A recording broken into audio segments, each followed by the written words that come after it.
வணக்கம். இன்னைக்கு உங்க வீட்டுல சக்கரவள்ளி கிழங்கு இருந்தா இதை 10 நிமிஷத்துல செஞ்சு முடிச்சிடலாம். 2 சக்கரவள்ளி கிழங்க வேக வச்சு தோல் எடுத்து வச்சிருக்கேன்.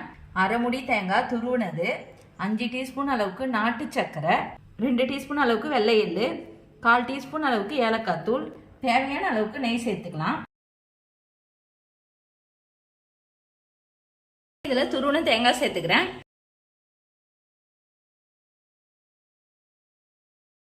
இது எல்லாத்தையும் நல்லா பிசைஞ்சு தட்டி வச்சுக்கலாம்.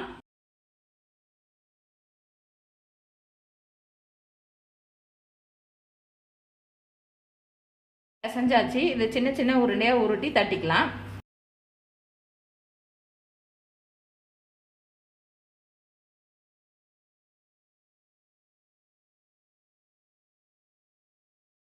இப்போ 1 டீஸ்பூன் அளவுக்கு நெய் சேர்த்துக்கிறேன்.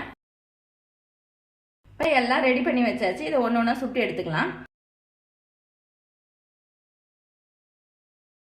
இப்போ 2 பக்கம் நல்லா திருப்பி போட்டு வேக வச்சாச்சு. இதை எடுத்துடலாம்.